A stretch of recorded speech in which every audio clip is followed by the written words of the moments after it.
नमस्कार, सहर्ष स्वागत आहे सर्वांचं आपल्या यूट्यूब चॅनलवरती. महाराष्ट्रातील संजय गांधी निराधार अनुदान योजनेच्या लाभार्थ्यांसाठी अतिशय महत्त्वाची माहिती पहा. एप्रिल हप्ता वाटप संदर्भात मोठा निर्णय घेण्यात आलेला आहे. एप्रिल महिन्याचे पैसे नेमके तुमच्या खात्यामध्ये कधीपर्यंत जमा होणार आहेत, त्याचबरोबर एप्रिल महिन्यात बऱ्याच लाभार्थ्यांना हप्ता जमा होणार नाही आणि हप्ता न जमा होण्याचं नेमकं कारण काय असणार आहे याविषयी सविस्तर माहिती जाणून घ्यायची असेल, तुम्हाला हप्ता मिळणार आहे की नाही ही माहिती जाणून घेण्यासाठी हा व्हिडिओ नक्की कंटिन्यू करा, शेवटपर्यंत पहा. त्याचबरोबर आपल्या चॅनलवर तुम्ही पहिल्यांदा आला असाल, पहिल्यांदा व्हिडिओ पाहत असाल तर चॅनलला सबस्क्राईब करायला अजिबात विसरू नका, जेणेकरून अशाच वेगवेगळ्या निर्णयांची माहिती तुम्हाला लवकरात लवकर पाहण्यास मिळेल. संजय गांधी निराधार अनुदान योजनेच्या लाभार्थ्यांसाठी महाराष्ट्र शासनाच्या सामाजिक न्याय विशेष सहाय्य विभागाच्या माध्यमातून, त्याचबरोबर दिव्यांग सक्षमीकरण विभागाच्या माध्यमातून जे काही निर्णय घेतले जातील त्या सर्व निर्णयांची माहिती तुम्हाला पाहण्यास मिळणार आहे. चला तर मग सुरुवात करूया व्हिडिओला आणि जाणून घेऊया एप्रिल हप्ता वाटप संदर्भात महत्त्वाची माहिती. तर या ठिकाणी पहा, सुरुवातीला आपण जाणून घेऊया की एप्रिल हप्ता बऱ्याच लाभार्थ्यांना नेमका का मिळणार नाही आणि या संदर्भात पोर्टलवर ऑफिशियल आपल्याला माहिती पाहण्यास मिळत आहे. तर स्क्रीनवर तुम्हाला दिसत आहे सामाजिक न्याय विभागाच्या सूचना देण्यात आलेल्या होत्या पोर्टलवरती आणि या सूचनेनुसार लाभार्थ्यांना एक महत्त्वाची गोष्ट करणं गरजेचं होतं आणि ही गोष्ट कोणती होती तर या ठिकाणी पहा, 31 मार्च अखेरपर्यंत UDID कार्ड आधारशी लिंक करणं गरजेचं होतं. UDID कार्ड 31 मार्च अखेरपर्यंत लिंक करा, अन्यथा दिव्यांगांच्या योजना त्याचबरोबर अनुदान बंद होणार, अशा प्रकारची स्पष्टपणे सूचना पोर्टलवरती आपल्याला पाहण्यास मिळत आहे. सामाजिक न्याय विशेष सहाय्य विभागांतर्गत ही पोर्टलवर सूचना देण्यात आलेली होती.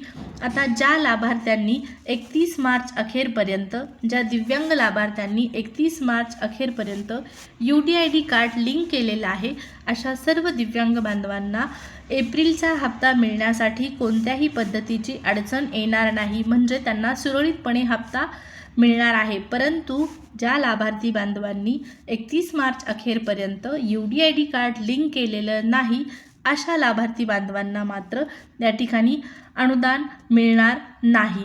हप्ता मिळेल की नाही या संदर्भात साशंकता निर्माण झालेली आहे, कारण स्पष्टपणे सूचना होती अनुदान बंद करण्यात येईल म्हणून.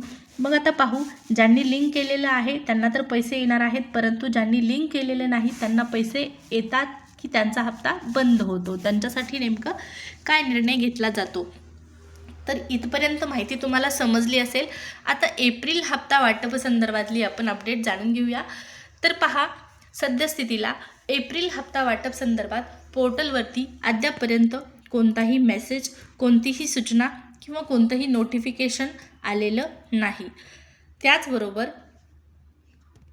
सामाजिक न्याय विशेष सहाय्य विभाग किंवा दिव्यांग सक्षमीकरण विभागाच्या माध्यमातून शासन निर्णय येऊन निधी देखील मंजूर झालेला नाही. हप्ता वितरण करण्यासाठी सर्वात अगोदर निधी मंजूर होणं गरजेचं आहे आणि त्यानंतर मग पुढच्या प्रोसेस सुरू होतात.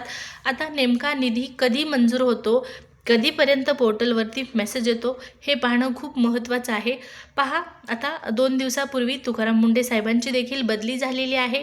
नवीन व्यक्तीची त्या ठिकाणी नेमणूक झालेली आहे.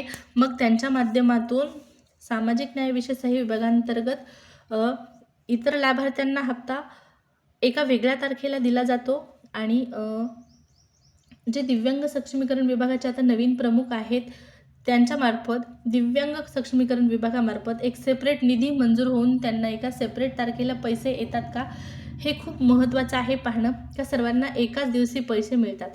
पहा, 1-2 दिवस उशीर होत असेल तर चालेल, परंतु लाभार्थ्यांना प्रत्येक महिन्याला 25 तारखेपर्यंत वाट पाहावी लागत आहे. हे मात्र चुकीचं आहे, कारण सगळ्या योजनांपेक्षा निराधार योजना, संजय गांधी निराधार योजना ही खूप महत्त्वाची योजना आहे. याचा अर्थ असा नाही की इतर योजना महत्त्वाच्या नाहीत, परंतु तुलना केली आपण इतर योजनांची या योजनेची तर खरंच संजय गांधी निराधार योजना इतर योजनांच्या तुलनेमध्ये कधीही वरचढ असणार आहे, कारण या योजनेमध्येच या योजनेचं महत्त्व दडलेलं आहे, नावामध्येच योजनेचं महत्त्व दडलेलं आहे. निराधार म्हणजे ज्यांना कुणाचाच आधार नाही, त्यामुळे सरकारने या लाभार्थ्यांचं अनुदान प्रत्येक महिन्याला वेळेवर जमा केलं पाहिजे आणि ते पण सर्वांना जमा केलं पाहिजे. आणखीन पोर्टलवरती एप्रिलच्या हप्त्यासंदर्भात नोटिफिकेशन आलेली नाही. नोटिफिकेशन पडली की लगेच तुम्हाला कळवणार आहे. त्यामुळे सबस्क्राईब करायला विसरला असाल तर जरूर सबस्क्राईब करून ठेवा. भेटूया पुढच्या व्हिडिओमध्ये. तोपर्यंत धन्यवाद.